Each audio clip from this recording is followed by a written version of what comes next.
Om Agnir Murta Chakshushi Chandra Suryo Vishaha Shotrivak Vividha Shavedaha Vayu Prana Hridaya Vishvamasha Padbayam Prithivihi Sarva Bhutantaratma Om Shantihi Shantihi Shantihi. Verily, that one Supreme Being is the indwelling consciousness in all things. Fire is its head, the sun and moon its two eyes. The revelation of Scripture is its cosmic mind. Its arms and legs are the four directions. The universe is its heart. Wind is its breath. Music is its voice. And from its feet the earth has originated. Om peace, peace, peace.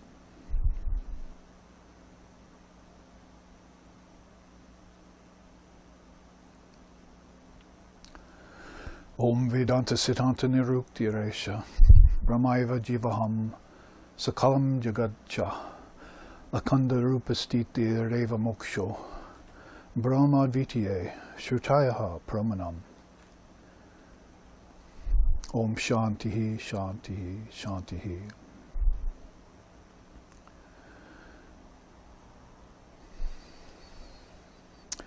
It is the apt and final conclusion of Vedanta that all is Brahman.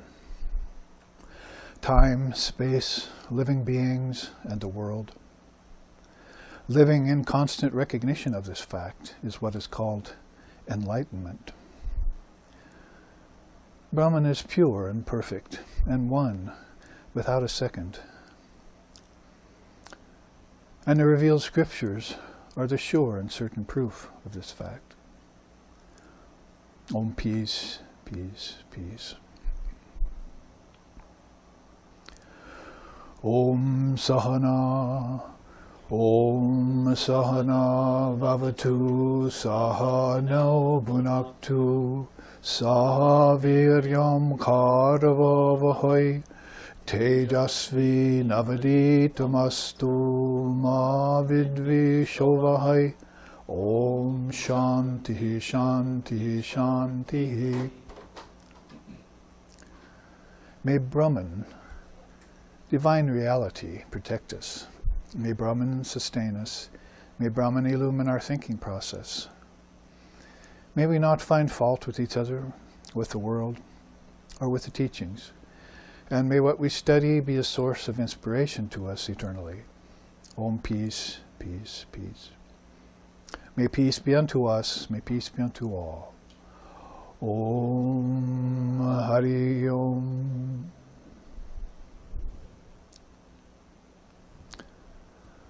Namaste from the SRV Associations, aloha from Hawaii, and welcome to another session on the Dharma of India. We're very fortunate at this time to be picking up a trail from an Upanishad we've been dipping into quite deeply on at least two past occasions. Usually a series of classes in Portland, Oregon, which is very difficult to visit there right now. So we've been kept away from giving this Upanishad specifically there, but we did take it up here in Hawaii some middle of last year, and that was when we looked at those scriptures that were a part of the third and fourth stage of yoga. As you know, Akshi Upanishad, interestingly enough, has 7 stages to yoga, so it's very beautiful to put that Upanishadic, therefore Advaitic system of yoga next to authentic Raja Yoga or Patanjala, by Lord Patanjali, who has the 8-limbed yoga. So you have the 7 stages, the 8 limbs. They really inform each other very well, but as you look, and as you'll see a new chart that I put together just yesterday for you for this class series, 3 classes, that when you look at the Akshi Upanishad's teachings, they're very much from Akshitam, from the third eye level. They're very Vedantic, they're close to non-duality as you can get without disappearing there, as we'll see from both the teaching of the Sun God today and the teaching of Gaudapada, which I intend to bring into it, because he explains the deep sleep state probably the best in his Karika on Mandukya Upanishad. So when you look at the teachings of the Akshi Upanishad, the practice is definitely more in the mind, whereas yoga, starts with outer morals and ethics and goes on to posture and then breathing, and finally gets to the mind when it comes to its fifth limb of pratyahara, where it's still very much associated with objects. So Patanjali is using this as a practice to get to samadhi, which is the nature of human consciousness, of consciousness itself with a capital C, is samadhi. Yoga is really samadhi. It's union with divine reality, and probably only becomes a problem that it falls into a seeming disunion when you come to these three worlds, Bhur, Bhuva, Swaha, the realm of the ancestors, the elementals, and the human beings in their reincarnation process. In samsara, or Maya, it's been called in both Buddhism and Vedanta. So when you look at the Akshi Upanishad, you'll see a very distinct marking on them of the very highest of practice to be done mostly in the mind, and then hopefully transcending the mind. And Patanjali's yoga does reach that level when it gets to the samyama levels of the last three limbs of yoga. That is dharana, jnana, and samadhi, concentration, meditation, and non-dual experience, we can call it, or nirvana, or asampragyata, as Father of Yoga has named it, a seedless samadhi that's beyond thought, beyond energy, beyond worlds, beyond scriptures, as Sun God will tell Samkriti today when we look into it. The higher stages are not consorting with the body anymore, not consorting with the scriptures, not consorting with society. You've left all of that well behind, and those things are still there, but the vision has changed to non-dual, so it's all Brahman.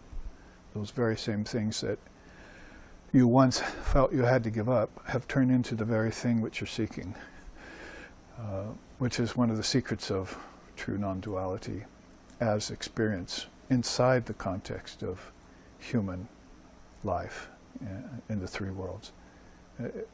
Possibly, as we said before, one of the reasons why the soul might come here is to hone its ability to remain in that non-dual state of awareness amidst the vagaries and vicissitudes of Maya, constantly changing. Remain unchanging amidst the constantly changing.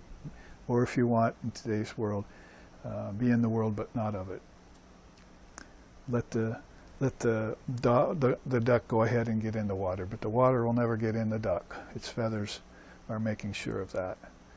So, and Sri Ramakrishna had many stories like that for people who were not necessarily of the monastic vocation, because sometimes monastic vocation is just pretty much, whether you're perfect or not, to transcend the realm of imperfection entirely. But there are beings who, and they are both monastic and yogis and householders too, which is a great challenge for them, who come to the world and try and perfect themselves here via practices that are left behind at very high levels, like the Akshi Upanishad is proposing, like third eye levels. Akshita means this single eye, which opened shall know the truth, that Jesus had said, or called the Jnana Chakshu in the Gita by Sri Krishna, the all-seeing eye. That's the eye that never closes in sleep. It's the eye that never gets covered by false superpositions or ignorance. It's the all-seeing eye. And it's also, as we'll find out, possibly, if we conclude the Akshi Upanishad in these classes, because maybe since we haven't looked at it very long, you're not aware that we're very close to the end of those 40-some slokas. We're already at 32, 31 and 32, picking it up from last series we sat for it. So you'll find that when you get to those final stages of yoga, that one of the things that marks them off is living in Om. Just the experience of Om and the knowledge of Om is complete. So that's, one student was asking me recently, some of these Upanishads that teach on Om that are hidden, can you tell me where they are? And I was saying, yeah, I know there are some beautiful slokas in the other 99 Upanishads that aren't studied that often, where teachings of Om all of a sudden come out. But then I started thinking, but wait a minute, that's also the Akshi Upanishad. And this final slokas has some very great teachings on A, U, and M, and Jagrat and Swapna and Sushupti and Vishva, Taijasa, and Pragya, which are the three states of the experiencer of Om.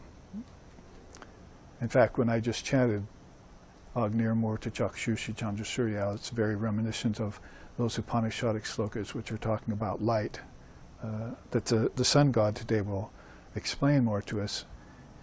You'll find that he's having a harder time explaining his own light when he reaches the higher levels or stages of yoga. There's very little to say about deep sleep, which is a cross-section of consciousness we all go into and have experiences of emptiness in. We all experience emptiness of a very blissful kind in every 24 hours. It's like we're all great meditators when we're not conscious of being it, but when we try and be conscious meditators, we can't do that very well. So all of these teachings come forth in the ability of the sun god, Surya Narayan, to transmit the truth at 7 levels to Samkriti, who's this rishi who's gone to him. He hasn't gone up in the sky in a rocket ship. He'd burn up before he even got close to the sun. So he went to see the sun. How did he do that? This is the sun, according to Upanishads, one of the things you should meditate on: sun, moon, stars, prana, earth, fire, water, air, ether. It's all there in the Upanishads, how to meditate upon that in series of 5s. So how did he get to the sun god? He repaired, as the Upanishad says. You just hand me those notes and printouts, because I could quote straight from it. Then the blessed Samkriti repaired to the solar world. Bowing down to the sun, he glorified the sun by means of the science of the wise. So you don't come up to the sun and go, "Hi, how's your day today?" The sun would have to say to you, "What do you mean it's always day around here? I don't know any night." See?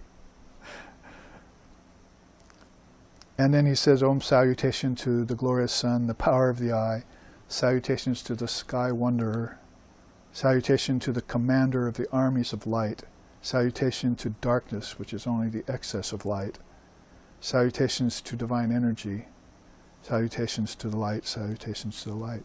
And then Om Asato Ma Sadgamaya Tamaso Madhu, lead me from the darkness to light, follows that. Segueing into this very quickly, so it's as if we never left it some 6-8 months ago. But I won't give you the full slokas leading up to 31 where we ended, but just enough to show you or to explain to you the situation that Samkriti has placed himself in. He's a more ancient rishi, and then the ancients knew more about all of this here coming from something inside. All of this was an effect to a cause. And wasn't just on the physical plane that was happening. The physical plane also had a cause from the next plane of existence, and that had a cause from the next plane of existence. And there were tattvas amidst each one of those planes of existence, sets of 5s, that were all well explained in the science of the wise, Vedanta, which the Upanishad actually just means, Veda Anta. It's the Anta, the end of the Vedas. Well, you look at the end of the Vedas, there's the 108 Upanishads. So the science of the wise is exactly that, and it's been kept in popularity and in the mind's eye of the people especially those who can see through one eye and not just two only, for time out of mind. It comes back. Everything else cycles. It's like Divine Mother said, oh, look, they're all caught in cycles. Well, let's throw this into the cycle. It'll also cycle along with them. It'll be called Vedanta, and we'll give a practice called yoga, and we'll give some worship called tantra, and we'll give some knowledge of principles called Sankhya, and we'll just let that cycle with them. You see, it's sort of like putting bleach into, a washing machine after the detergent's already been put in, see. If it's white, of course, if you're whitewash. Otherwise it's going to be too much bleeding, sharing of colors. So you throw in, she threw in this Brahmavidya, this Atmagyan. So everyone could find somewhere in that wash of things called Maya, their self reflected through everything. And you could see by the rishi who wrote this chant I started off the class with today, Agnir Murta Chashushi, that person has also visited the sun god, repaired inward to the region, to the solar region. And even in India today, there are people who are tracing their lineage not back to monkeys and apes and so forth, Paramecium. They're tracing their origins back to the solar dynasties, who are the holders of this great wisdom that had long ago transcended attachment to the earth, or need for the earth, or need for pleasures, or need for desires, or need to reincarnate, or need to even go searching for wisdom when they found it in their own self. See. Where else would you go? So he repaired inside. It's very important. It's like the first Yoga Sutra. Atta is the first word. That means, that's like you say that word, it's like saying Om. It's like get ready to hear the truth when you say that word. That one word will put everyone in a Dharma class like this at full attention, eyes riveted, third eye open, ears open, you see, focused on what's going to be said in the science of the wise. What can I hear next that can remind me of my true self in a place where forgetfulness is the status quo? Mm-hmm. And it's so easy to fall into it when everyone else around you is doing it. So imagine that when we start studying today, that Sankritya's sat, just like Buddha did under the bo tree, and well, I'm going to get some deeper information on the light of pure conscious awareness. Who's the best person to tell me? I think the sun god is a good person to go to. Surya Narayan. Why else do millions of people salute him every day? I'm not talking just sunbathers in the West, you see. I'm talking about people who get up in the morning in the dark, meditate, and wait for the sun to come up each day. And seeing that not just as a beautiful sunrise with, oh, look at the pretty colors, but seeing that as the manifestation on earth of the light of awareness in an object. So why not in all objects then? How much of that light can any object contain? Like the human brain is an object. The senses are each objects and themselves for other things to look through, for the prana to flow through, and for the gods to see through, and to turn back in to find 5 subtler senses in dream tonight and look through them to inspect the dream worlds. A lot of this is probably what you need to have in your notebook or in your textbook when you walk into a college class called Vedanta, even 101. They'd expect you to have these things already well in mind. So you can say in hand, but that's the book itself. Have them in mind and count on them. But now you just want to contemplate on them and go deeper. And the deeper you go, the better for you. The deeper you go, the smaller you get. And the smaller you become, the greater you are. You see, is how they used to put it.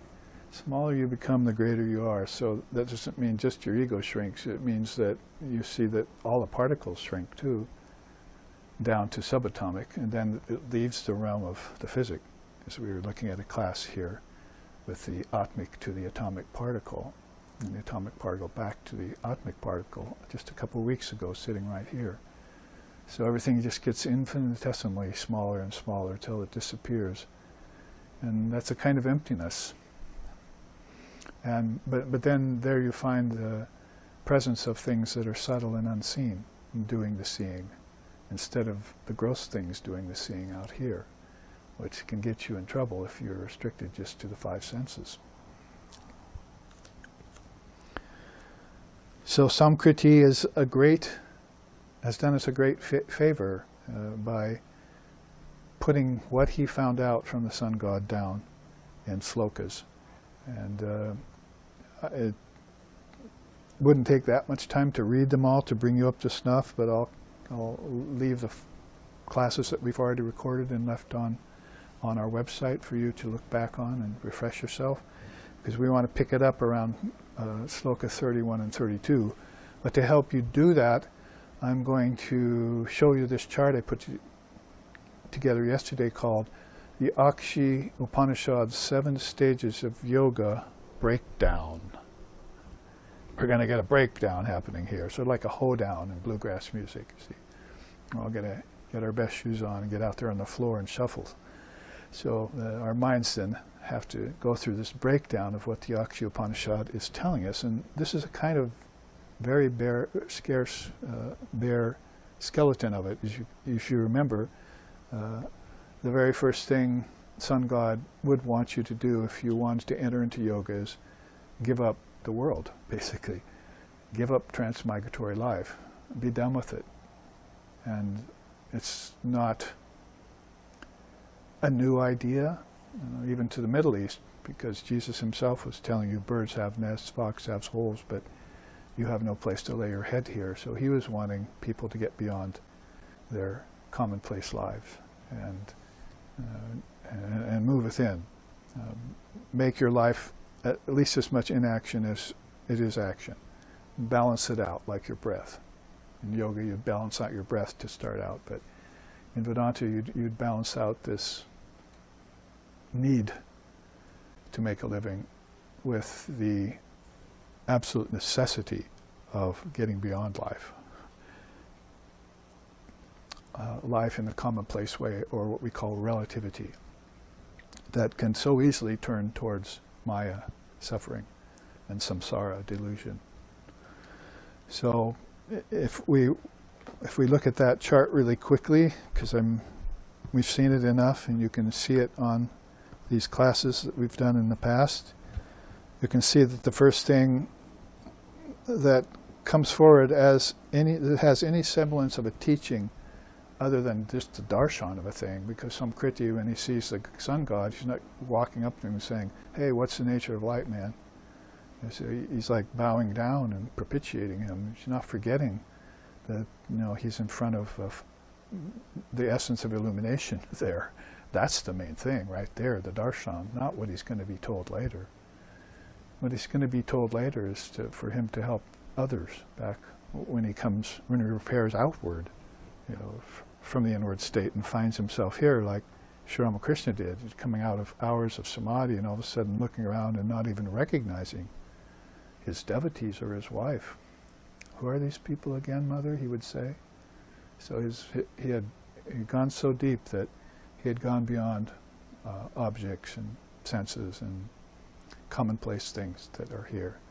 And then to come back, he had to gather his mind back into the brain, body, mechanism, the senses, activate the senses again. The prana, psychic prana, maybe we'll look at that today a little, took him very deep. And so that's something to start the scriptures off with. Obeisances, namaste, namaskaram. You don't just say, "Well, I'm going to go get the knowledge now." You just passed up the most important thing, was being in the presence of the possessor of knowledge. That was something that you needed to learn. So if you look at this, you see the very first thing the sun god would say would be, the first stage is crossing transmigratory life. If you haven't done that, then you can't even begin yoga, according to Vedanta. Maybe in Patanjali's system,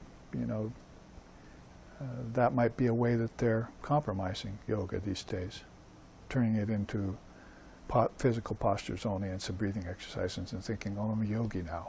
Or is that yoga? When the whole perspective needs to change about why you're into a practice like yoga. It's not like being into a practice like swimming or a practice like pole vaulting or something. But if you took to yoga, it would mean why to do that?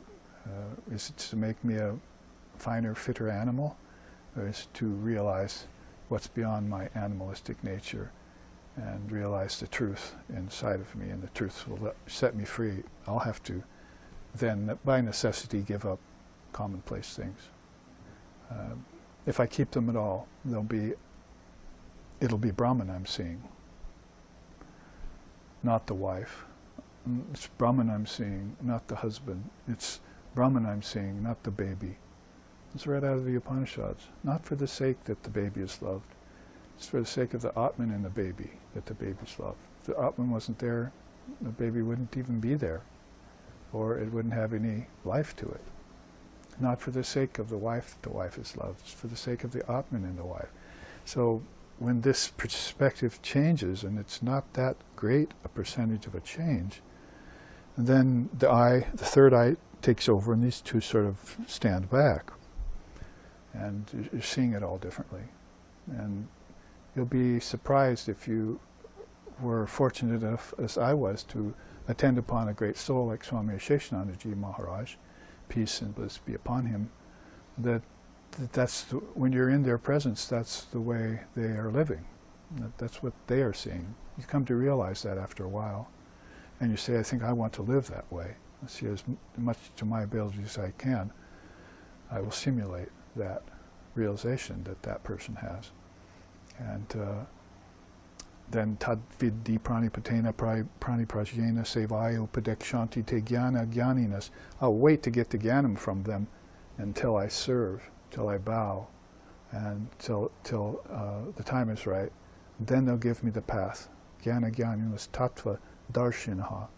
Then I'll have darshan of all the principles, Krishna says in the Gita. So they are setting it up in an orderly way.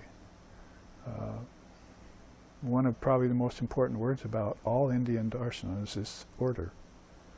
There's an order to things, to worlds, to beings who qualify for worlds, to beings inside of any one world, like humans, animals, insects, plant life.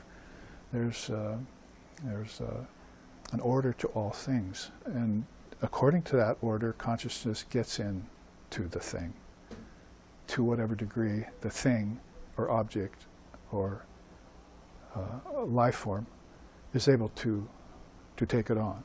Like, you can't expect a rock to reflect the sunlight very well, or a piece of grass a little better, a lake pretty well, and a mere best of all. So you've got these gradations of plant life, insect life, animal life, and subhumans they call those, and then humans in one physical world. And then their causes are back in the subtler worlds. Some of them in the prana, some of them, like us, right in consciousness is our origin. Some in unmanifested prakriti, and some in the purusha. And there's no need to worry about everything that's insentient or in unmanifested prakriti, because it's just recycling all the time without any awareness in it. But the soul itself, forgetting that and forgetting its own self-effulgence, it's one of the words you'd probably love to use in the presence of Surya Narayan. Tell me how everything is self-effulgent, how everything shines by the light of its own self instead of the light of something else, like the moon shining by borrowed light of the sun. Tell me how to have that self-effulgence, to reach it inside of me and bring it out, so I don't hide my light under a bushel anymore, Christ said. What would it behoove you to gain this light and then hide it under a bushel? He said, bring it out for the good of all. So you see, yoga, crossing transmigratory life, I've already spent far too much time talking about it, but going through it quickly. Then the vichara bhuvana, or bhumika, means you study with the teachers and the acharyas, and then vichara, with the idea of learning the highest truth. Then asansarga means that you have this non-attachment growing in you to such a degree that you begin to see all of this that you thought was real as really kind of a dream that people are having. A mass collective mental dreaming. And they weren't waking up from it was the problem. They just kept on dreaming for 24-hour periods or even 8-hour periods. But then when they woke up from dream number 1, they just came back to dream number 2. As Ramana Maharshi said, so all 24 hours are dreaming. Outside dreaming, inside dreaming. And then there was this deep sleep that happened that nobody brought back with them. Say, what happened to you in deep sleep last night? Did you ever hear anyone walk up to you and say that? Or did you ever hear your parents say, how was your deep sleep state last night, son? He said, nobody's coming back with it, except some great seer that said, what happened to my ego? Or maybe he said, or she said, because many of the rishis were fine women yoginis, maybe she said, when I went into that deep sleep state last night, well, what happened to my ego? Maybe she asked herself first, where is there any time or any place I can go where I get away from my ego? Because I'm getting tired of it, you see. I'm just getting tired of it, right? Is there any place I can retire to, like some Kriti can very conveniently do, back to the solar dynasty, the solar loka? And then she said, well, the only thing I can think of is my deep sleep state last night. And then all of a sudden, the key turns opposite in the lock. Maya, all of a sudden, the door swings open, and there's the light shining in you. See? It was always there, but you had left it, shut the door, taken the key, lost the key, found it again, put it back in the lock, and there you were, back at your true nature again. Like a magician losing his magic wand. Created a big, beautiful land, got into it, forgot his magic wand outside, so he was in a real pickle, you see. Finally, he woke up inside his own dream saying, how did I get here? How do I get out? If he remembered the Atman, that magic wand that produced it all, or Brahman, then he would go searching for it. Somehow stick his hand through that curtain of nescience, grab the wand, and say, be gone. Darkness, be gone. And wake up from that self-actuated dream, the mass collective mental dream. And then try and go and wake others from it, as Swamiji said, go thou from place to place and help them out of darkness. Maya's veils. So these veils that they allowed fall in front of themselves. So this non-attachment leads to seeing all as a dream, leads to the actual non-dual awareness itself. It's like the most important thing we all forgot when we began dreaming, or projected ourselves into bodies, was this very precious, what to say, can't call it a commodity, but on the spiritual stock market maybe you could, if you were talking to the seers and you wanted to get rich, as Ram Prasad sings, with the whole land of awareness. Oh mother, I'm tired of just this little riches. I want to awaken to the whole land of awareness and own it and possess it fully. So non-attachment would lead by one other step to non-dual awareness. It's all non here. Even if you have Indian food, you've got to have nons, you see. So it's the same with these teachings, you see. Then basically you can get to disembodied freedom through living liberated. So that won't read the quotes to this because we've read them before. That starts us off on our journey.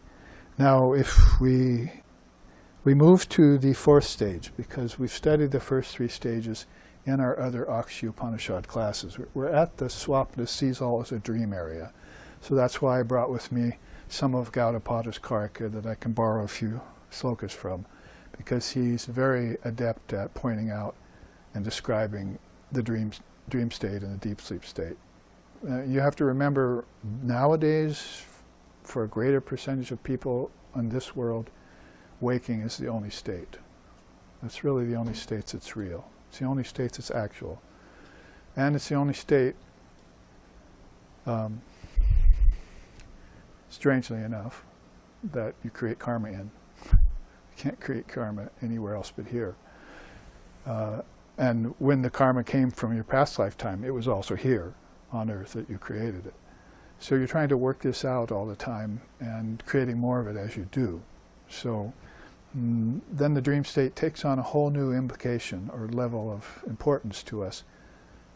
I've always liked to say that as, the kingdom of heaven is within you means the mind. Heaven equals mind. It's probably the simplest way you can say it.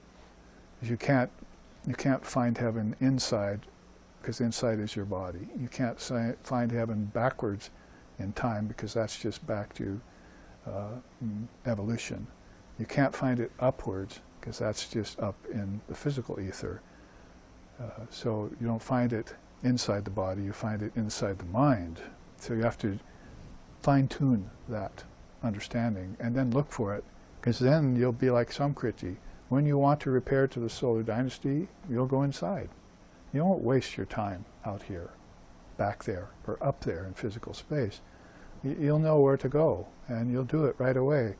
You'll develop nadis, subtle channels, day by day in your practice, day by day in your meditation, day by day in your worship, day by day in your service, that show you that all of this out here is a dream, and I need to detach more and more from it. And as I detach, I can leave it in a better shape than I found it in. That's one of the blessings of the karma yogis and yoginis. I'll leave it in a better state than I found it in. See, but it's unreal. It's nivritti. It's to be renounced. I don't lay my head here, ever. I don't covet things that are consisting of particles that change at a billionth of a second. That's sand. I'm looking for the bedrock. So the dream state, you go there with hopes and you find out it's the same thing. As Gaudapada says, it's also changing all the time, and it's in many ways less valuable to you than, unless you're aware, than the waking state is. Because the waking state, you can come back and do something about this loop you're in. You can do practices here that can net you, what to speak of, knowledge of heaven, can net you enlightenment in this very lifetime. Like you saw Buddha having, and Christ having, Muhammad having in their very lifetime. So that's the level we're at, 4. And the slokas that start out, I'll read them to you. In the 4th stage is, those who reach the 4th stage after the dwindling of nescience through the exercises of the first 3 stages look on all things with the same eye. Sanskrit is samadarshitvam. They look upon everything with an equal eye. So they must have opened the 3rd eye, at least it's opening and closing probably at that stage. And blinking, you see. But it's a whole new level of looking at an inner state. Everything out here, the external, has come from the internal. And since it came from the internal, it's also it's all infinite, you see. So they were on the trail of that kind of knowledge or higher wisdom the minute they were born, some of these great souls. So that's what we had last time when we ended our series of classes here in this room some months ago. And Sloka 31, when non-duality is established and duality is dissolved, later on he'll say, set duality in non-duality, is how Gaudapada sets it. He doesn't say dissolve it, he says set it back in non-duality, as if it's useful. See, nothing ever destroys. It just goes back to its origin. So everything came out of non-duality. So duality has to have its source too. How did it get to? From the one, like everything else. So those who have established duality in non-duality, those who have reached the fourth state look upon the phenomenal world as a dream. Sloka 32 says, the first three states are said to be the waking state. So all of this you can see is designated by the chart as the waking state. You're doing all this in the waking state. The studies, the realization that you have to transcend the world, and the non-attachment that you're developing in order to do so, to give you the power to do so, is all in the waking state. The fourth is called the dream state, and the mind dissolves like the fragments of an autumnal cloud, he says. So it's just like watching a cloud in the autumn, just the wind just taking it apart and the sun dissolving it. The whole idea of duality and the reality of the waking state, the mind just shifts away from it, or somehow sees through it. So it's like the dissolving of a cloud in front of you, like fog or something, when the sunlight hit it. And that one who reaches the fifth state survives, but survives only as bare being. Due to the dissolution of the mind in this stage, the manifold world does not present itself anymore. So they're seeing the one Brahman come from behind all its appearances, the Maya. So the Maya was taking its turn at covering everything. And then when you dissolve that, when the mind dissolved that projected, then the non-dual Brahman came to the front and the Maya fell behind, as if it didn't exist, and all you see then is Brahman, where the Maya once was. So that gets us actually to the fifth state. You can see how he has less and less to say about each succeeding state, because it's getting very, very refined. There's not a lot of words to use to describe it. So that's where I wanted to bring in for you this summation, and this I think will orient us well. This is the chart which I put together. And before I leave here though, I wanted to orient you in the star map. There's star maps in Hollywood where you can find your place to famous people and movie stars and so forth, and then there's star maps in the physical universe. You take a picture of it and say, you are here, Earth is about here, and these billions of stars. But this is the Vedantic star map, and so you can see where we're studying right now and where Samkriti is broadcasting from is right there in the Akshi Upanishad, which is part of the Krishna Yajurveda. You see, Krishna Yajurveda. So the Yajurveda is divided into two and has just so many Upanishads beneath. It has 51 in all. But the Akshi is found there in that Krishna Yajurveda. We use this 108 Upanishad map quite often to show us where we are in this broad expanse of great suns, both S-O-N and S-U-N inferred there, great lights shining in the firmament of non-dual philosophy and what they have to say about it. So then on to this, what we want to look at, the 7 stages of yoga breakdown. The image of sun god follows us as we look at this. So here's something that can orient you to the rest of this class after the break, and then the next 2 classes. So you can see there's a yoga stage, right, is number 1. So in the Upanishad, what did Surya Narayan end up telling Samkriti that's most important of keeping? First he says, and this is at the yoga state, where you're beginning to put an end to the idea of transmigration. As you know, in Advaita, the soul never moves, it's never born, it doesn't evolve, it doesn't grow, and it doesn't die.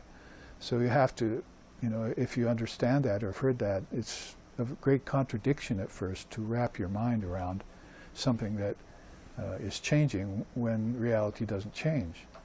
So this is why they come up with that 4-letter word, you see, queen of all 4-letter words, called Maya. So inside of this, because before this first stage, there must be a bunch of stages. There's at least 7 stages of lower knowledge. These are called by Lord Vashishta, Gyanabhumikas, lands of wisdom. But by Vashishta, they said there were 7 Agyanabhumikas prior to this, lower than this, grosser than this, further external than this, further deeply buried in the Maya than this, where people, and it follows pretty closely that waking up from a dream is a part of the Gyanabhumikas. An inkling of that comes to a person at about the 7th stage of ignorance. This begins to look like a dream, number 1. Number 2, this begins to look like I've done it before. Does it sound familiar? People who, they're not spiritual, they haven't studied philosophy, they've never gone to a guru, they've never heard the truth spoken by their parents, their dharmic parents. Nonetheless, back in high school or in college or somewhere, you all of a sudden stood still in the street one day and said, this really seems familiar. And they're calling that déjà vu in those days, you see. A nice word in French, that because the French had some sort of affinity with these scriptures. So I'm remembering something I've experienced before. And of course, this leads to the idea of rebirth,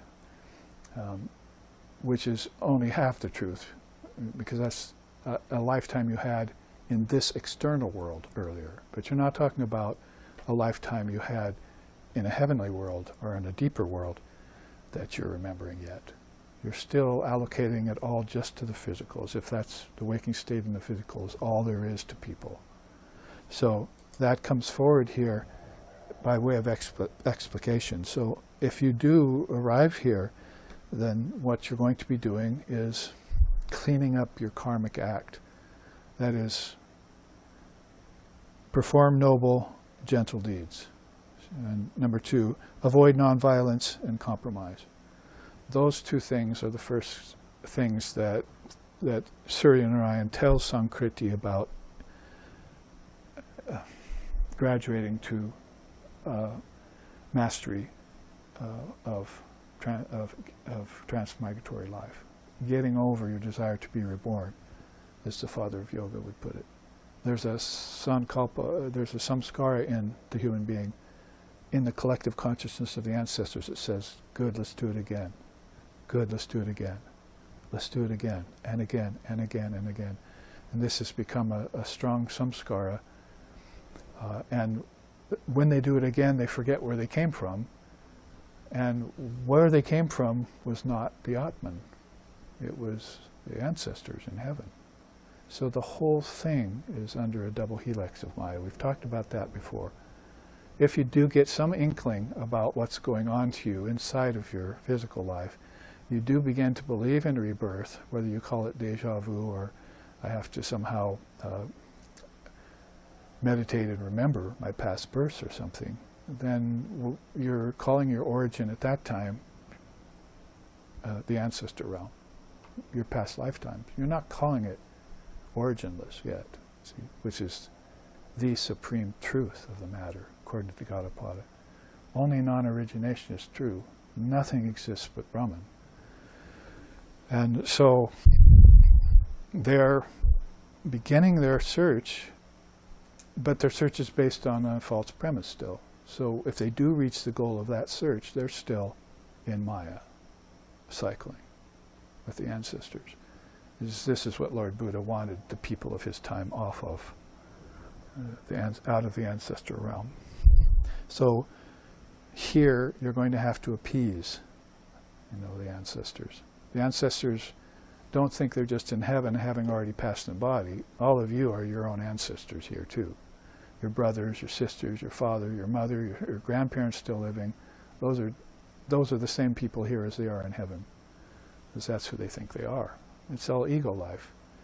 So ancestors don't just mean in some deep level back there called heaven. It might as well be the same thing, right?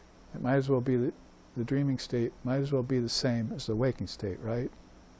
Gaudapada says there's no difference really when he examined it. When the seers examine it, there's no real difference. The only degree is in difference of particle, you see. The senses are also one mimics the other set of fives. One set of 5 mimics the other set of 5s. So no great spiritual progress is being made, if any at all, in the idea of the heaven-aspiring senses. Especially you think that you can bring heaven back to earth and create a utopian society. That's a complete myth. It's never happened here, it never will happen here. You're basing it all on the experiences you had in heaven, in the Svarloka. And that was probably the lower Svarloka that you were having those experiences in. Because birth, growth, disease, old age, decay, and death, the six transformations, or what's called the six billows, with hunger and thirst attached and so forth, continues to follow you in gross and subtle form. Those things are still there in heaven, too. You want to be born again. Where? On earth. Why? You want to eat and drink again. Where? On earth. Oh, why? See? So it's all just mirroring itself. Mirroring itself. That's why he appears in a mirror, you see. If you finally get the mirror of the mind clear enough to see the sun god, to see the light, then you'll begin thinking beyond these commonplace ideas and take to the ideas of the rishis and the luminaries. So those first two things I'm saying, taking too much time saying them again, is that that's what he's telling about the first stage of yoga. If you want out of it, perform noble, gentle deeds and avoid nonviolence and compromise. Those are the essential non-dual teachings. Are those physical things? They're based on a physical act called action, but they're in the mind. See, you can decide whether to do a gross act or a violent or a fine act. It still starts there. The act itself, will happen out here, apparently so. So these are two things which he's summating for us at the first stage of yoga. The other one is purify your speech in affection and love. So it's much like Shankara's yoga too. The first thing is silence. The first doorway to yoga is silence. He says, Shankara in the Vivekachudamani. First doorway of yoga. For Shankara, it would be nice to put his doorways, his yogas up with Patanjali's and Sankriti's or Surya Narayan's. Purify speech in affection and love. So that's becoming, it's going to be good for your non-attachment later to do this. Because when you're attached, you're desperate. You're desiring all the things, and you're bound to make mistakes in that atmosphere.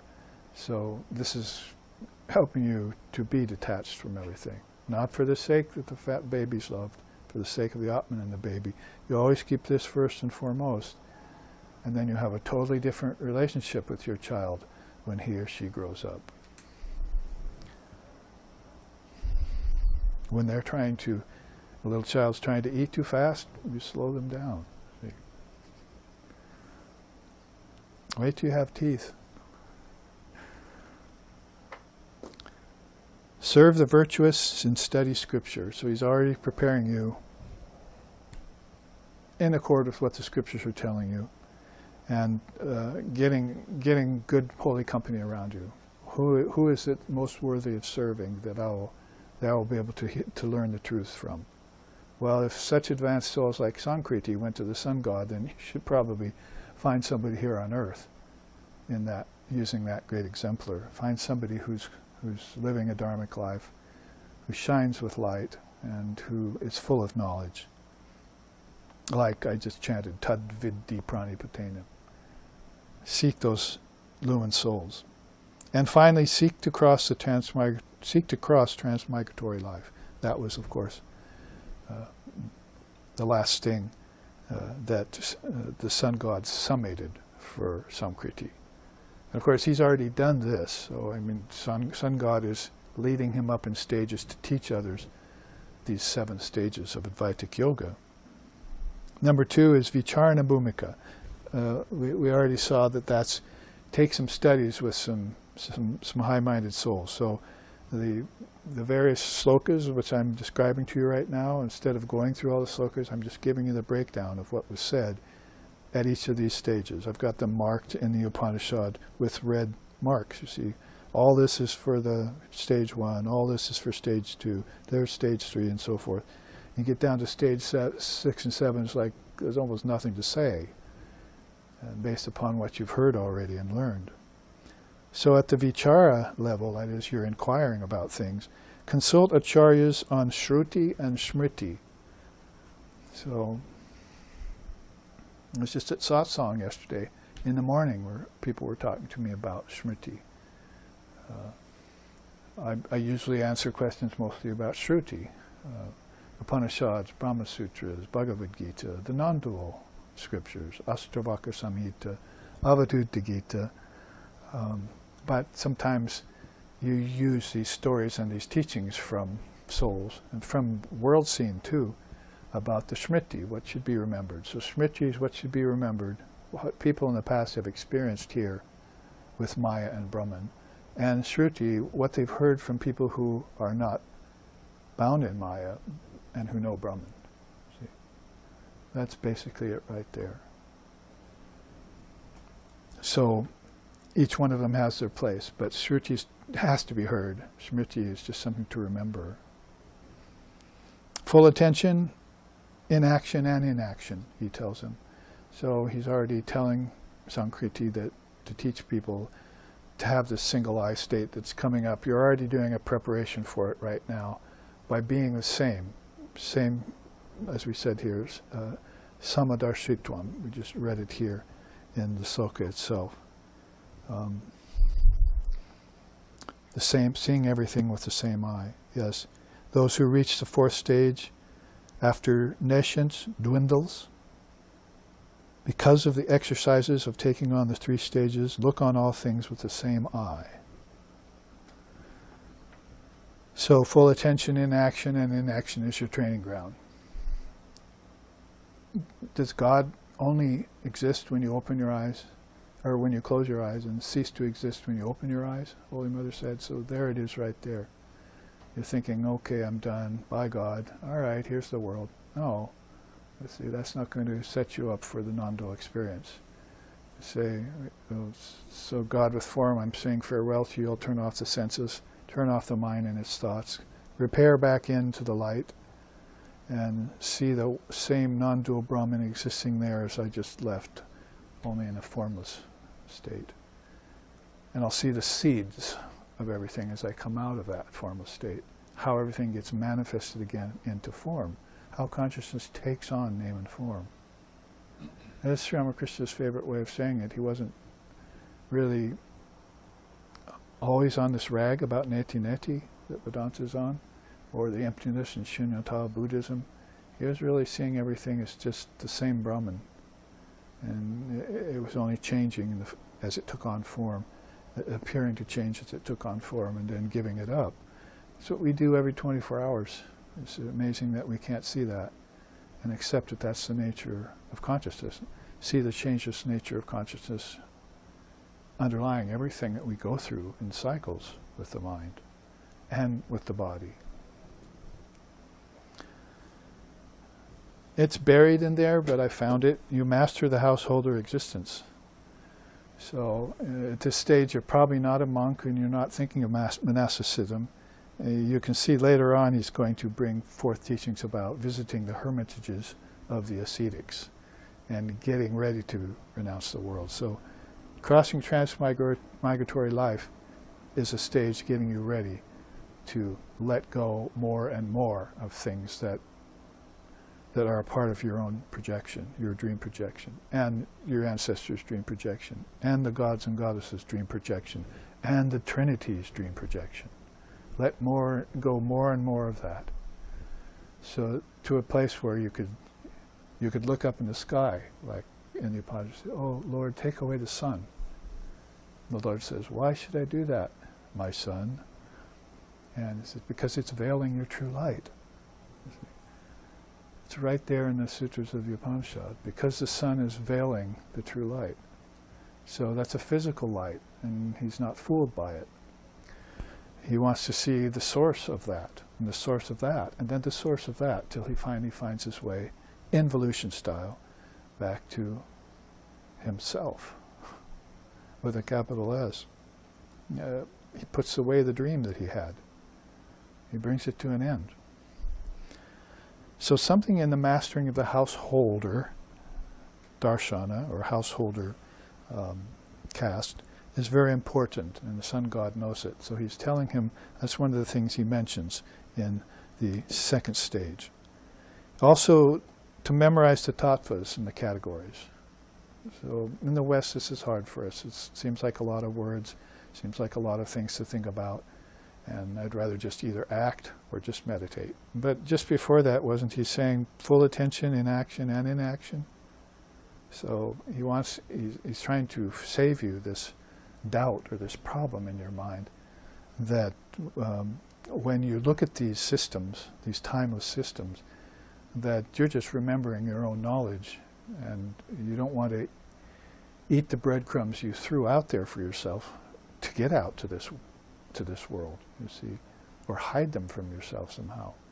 You want to leave them as a trail to trace yourself back, sometimes in a thrice, like from going from waking to deep sleep, just like that, and waking up straight from deep sleep without any dreams. We do that too, as if it's just saying form, formlessness, formless form, nirvana, samsara, samsara, nirvana. Put any words you want on it. It's just one consciousness. And how can I convince my ego-mind complex to see it that way, or to give up not seeing it that way? Because that's its ruse, that's its play, that's its sport, and that's its downfall, called suffering. So memorize those tattvas. If you had just lived your everyday Western life and never met a teacher, never heard of Vedanta, didn't go towards religion whatsoever, you would have never known the system of the 24 cosmic principles. You would have never known the 8 limbs of yoga. You would have never heard of these buried 7 stages of yoga in the Upanishads. You'd never know about the Divine Mother of the Universe and the Srimad Devi Bhagavatam. And never, never, never, never, you see. Isn't that Neverland? And you create other things to fill it in. Fantasies, dreams, fables, myths. And Maya is in full operation and going strong. So then what's the solution? Remember all this. It's in the great mind of the seers. It's their gift to you. And that you remember even a little bit of it in this lifetime as a saving grace. Isn't that what Krishna says in the Gita? I have this fear of death, you see. Oh, Krishna says, that's okay. Even a little bit of practice of what I'm about to tell you will save you from the great fear. Even a little bit. Even just hearing about the asvattha tree. Oh, I never looked at it that way. Roots above, branches below. That does seem like kind of like my life right now. It's all backwards. So I'll turn it from topsy-turvy to the right side up, and I'll begin looking at it differently, and lo and behold, presto changeo. See? And there it is, staring in the face, the truth of existence. We salute those 3 great beings who are the truth of life and existence, and the masters of life and existence. May they be pleased to accept our offerings. So that's how memorizing the tattvas is a placing of your feet back on the eternal path. And it's a very important aspect of what the second stage consists of. Also then, he says, hone your, gain knowledge of secret doctrines. At the end of the Upanishad here, it says, and I think it's on another chart.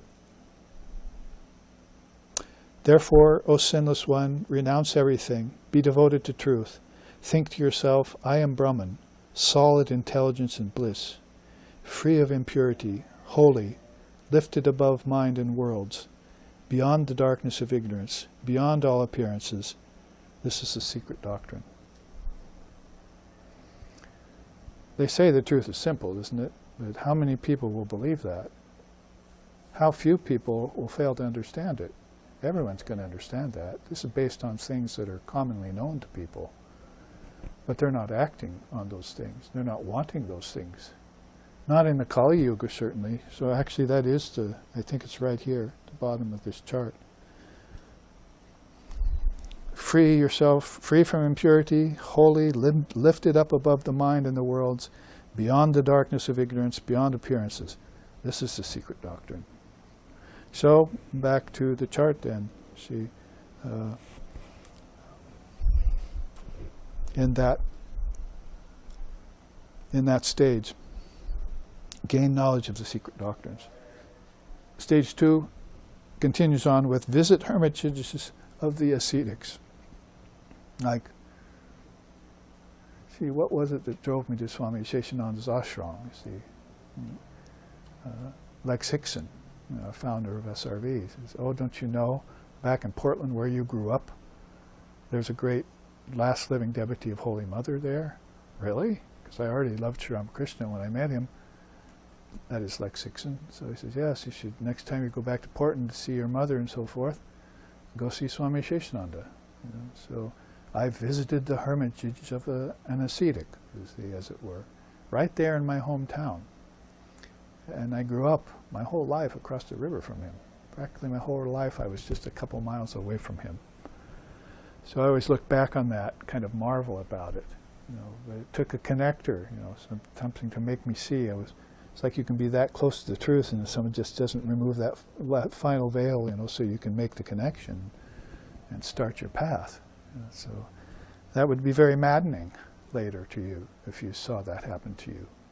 And I've had that experience with people where I've told them the truth and they've got very angry at me. Their anger directed at me was at upbringing from their parents and society, all these things. See, all of a sudden they got the wool removed from their eyes. You have to be careful.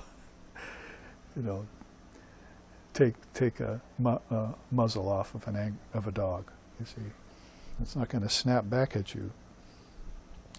So, in the second stage, visit hermitages of the ascetics and embrace reclusive life. So I remember that. I was nowhere near to give up the world or renounce it or any of that. I was in college, was doing things. I had the symphony life. I had to make money and so forth. But I loved reclusism. So I loved to take myself out of that, put myself alone. Could be alone on a beach, or it could be seeking out a holy person who held some sort of a monastery or an ashram. In that atmosphere I felt myself more and more. So isn't that what Krishna says in the Gita again? Don't visit, stay away from the places of common people. Don't visit those places anymore. Go and find the hermitages of the ascetics and love the lonely lifestyle. So that you're not distracted in these early stages. Continually recite the Shastras.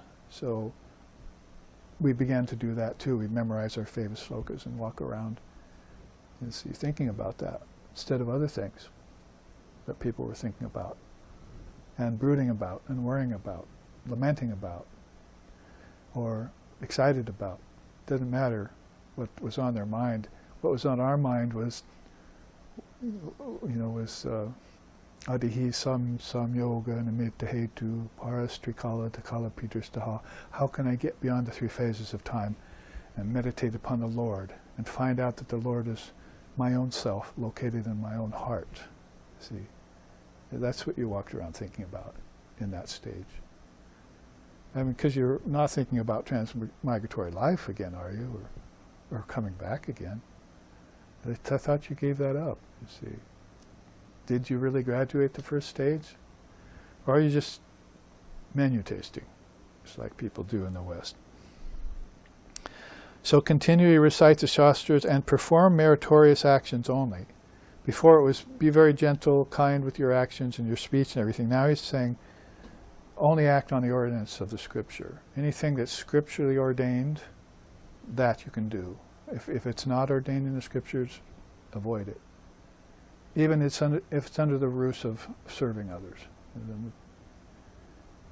You should listen to a child if he's telling you the truth and avoid listening to Lord Brahma if he's not, the scriptures say.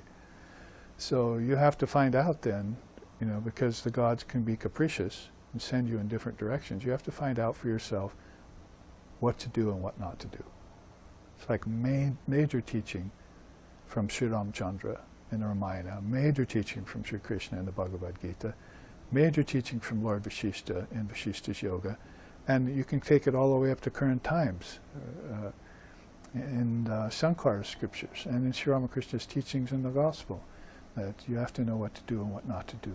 It has to be almost ingrained in you to turn away from that thing you think you want and go towards that thing which you don't want.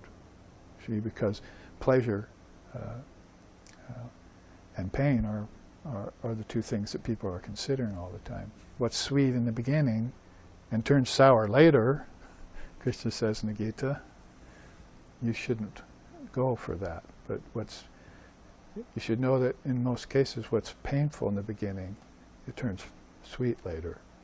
So go for those things that you don't want to do, that are painful to you.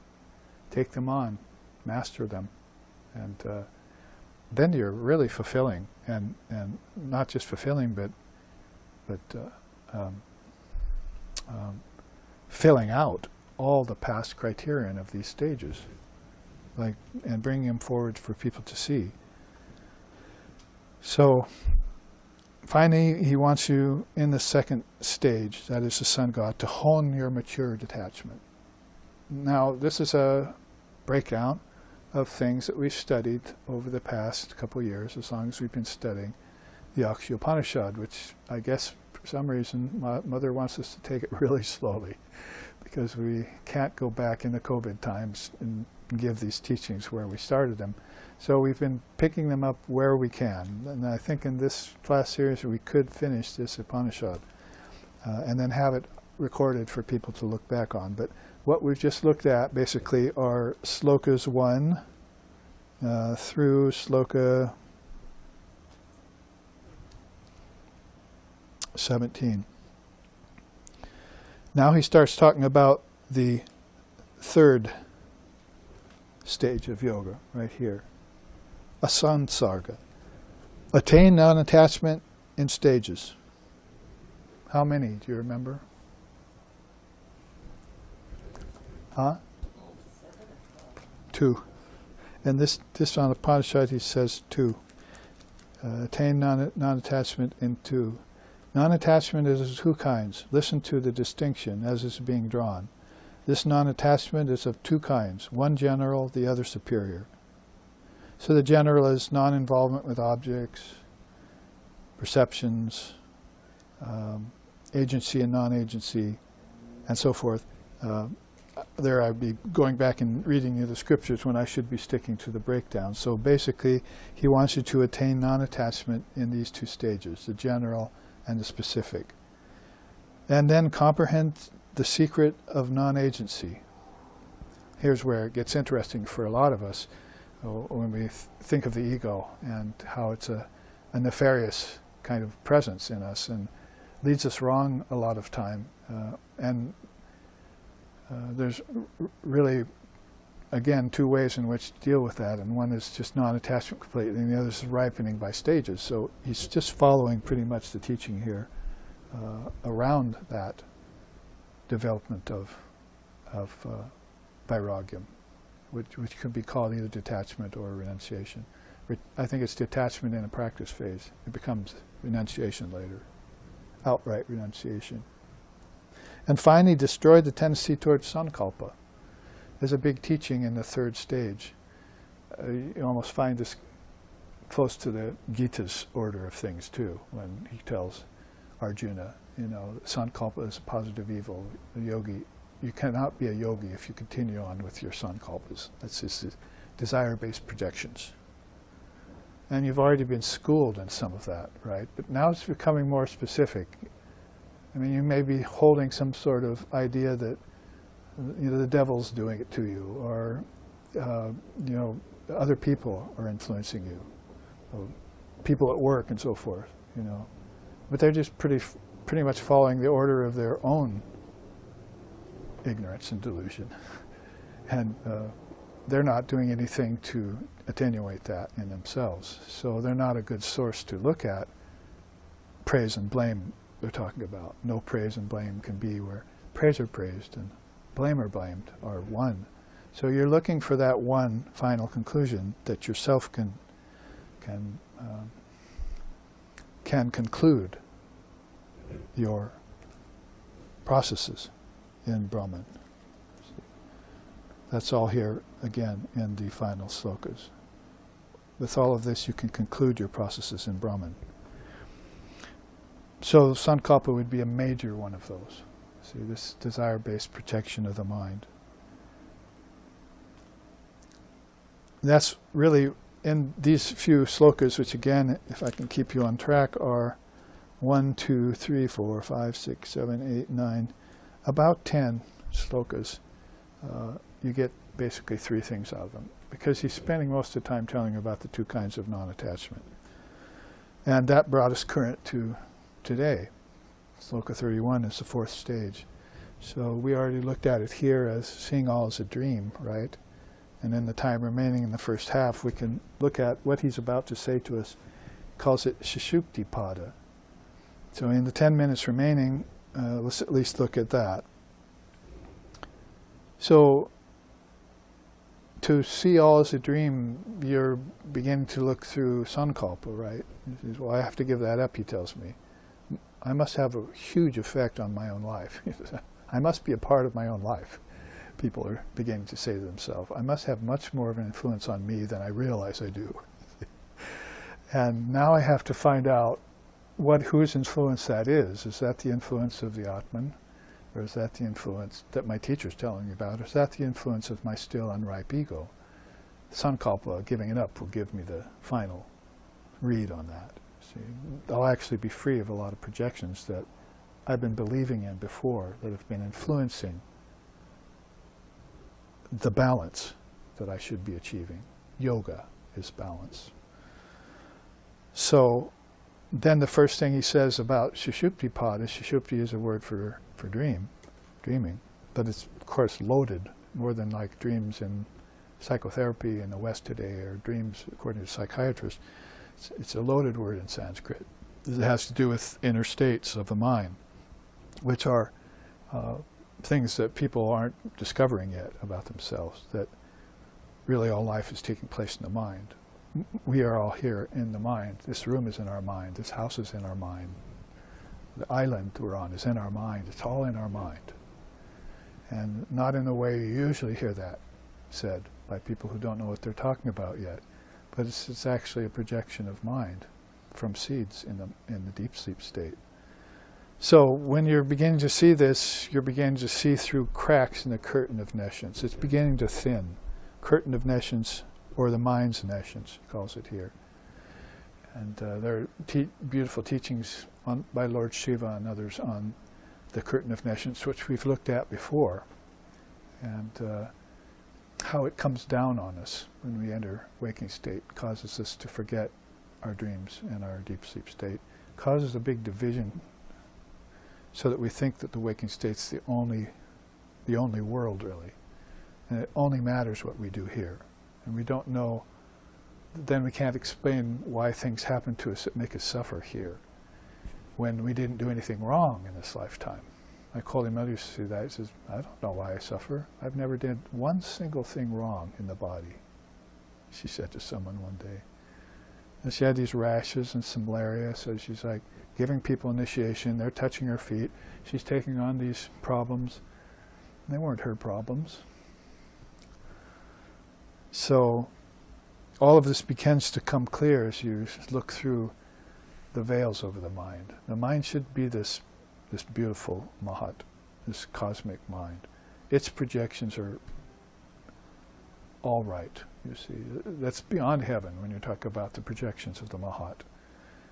Those are very, very high chakras, very, very high lokas, deep lokas, and people love being there and dedicate their whole life to service of those great beings. And then they also get to the Father through the Son. I mean, through those higher levels of thinking and consciousness, they can get to non-duality and back. The guardians at the gate will let you through each of these subtler and subtler gates.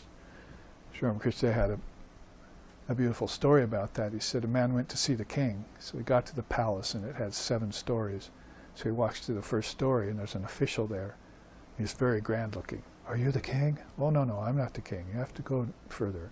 So he goes to the second story of the palace, sees another official, more regal than the last. Are you the king? Oh, no, I'm not the king. You must go deeper. So he goes up the 7 steps of the castle, and when he gets to the 7th stage, he sees someone who is unmistakably the king of the lands. He doesn't even have to ask no question, you see. So these are the 7 chakras that Sri Ramakrishna is figuring out a story for us, so that the seeker, when they go inside of these deeper and deeper worlds and do it consciously, some of them will be at the waking state, some of them will be at the dreaming state, some of them will be at the deep sleep state, and beyond would be Turiya, a fully awakened state that's beyond form, beyond lands, beyond names, beyond everything that was very, very fine here. It was a little less beautiful here, and it was very risky back in your waking state.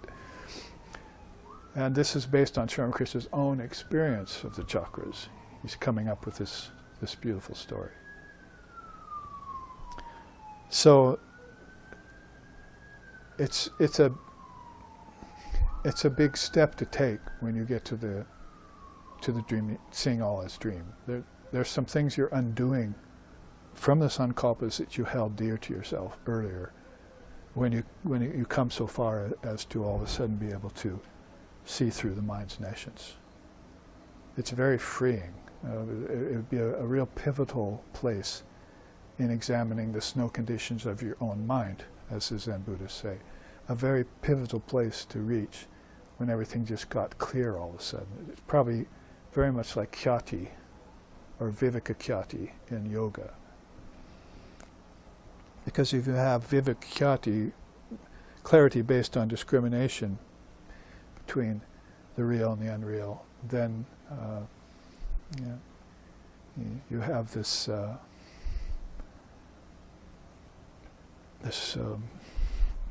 non-dual vision come to you, which is why the 5th stage is not just Sushuptipada, like the base, the feet of that dream state, but it's a much deeper state of the dream, seeing into the dream. So he says, attain the virtue of same-sidedness. We had that when we looked back on this, but there it is under the 4th state. And establish duality and non-duality. I mentioned that before. It's a very wonderful way that the Sun God puts it to us, rather than, oh, I've gone beyond duality, now I'm a non-dualist. Maybe I don't even know about qualified non-dualism yet, or I'm moving through it, but I'm not aware that I am. So in this way, he says, just dissolve one state back into the next, and that's what the second part of this class will be when we start out. We'll look at the dissolution of the mind stream. Here's where it originates in the Akshi Upanishad. So you establish duality in non-duality, and you come to view the world as a dream. So that's the stage leading up to that. It's not just a row your boat, life is but a dream kind of realization, and then just go rowing your boat lazily under the sun. But if you realize life's a dream, then you go to deep sleep. You go to a swapna, you see, swapna dream state, and then you go to Sushupti, the non-dual awareness. Hope I didn't mix that up earlier when I told you that. But basically, swapna is dream, Sushupti is deep sleep. So you're getting beyond the dreaming as you see through it as a dream. That's where formlessness comes to you, and that's where emptiness comes to you, and those expressions like no mind begin to make sense to you. Because if you turn off the mind in deep sleep, we know that there's nothing there and we don't remember anything. We come back with it without remembering anything. But if you were going to deep sleep, having graduated all these stages, and your third eye was open, then you'd be seeing as God sees. That's what Meister Eckhart said. You don't see as God sees. Or Holy Mother saying, don't just seek God, see God. And that's where that can happen, at that level of aware deep sleep. He even puts that in his next list of things, that see everything with a single eye. And so that's where we will pick it up at Swapna when we come to revisit Samkriti and the sun god after our break. So let's do that now.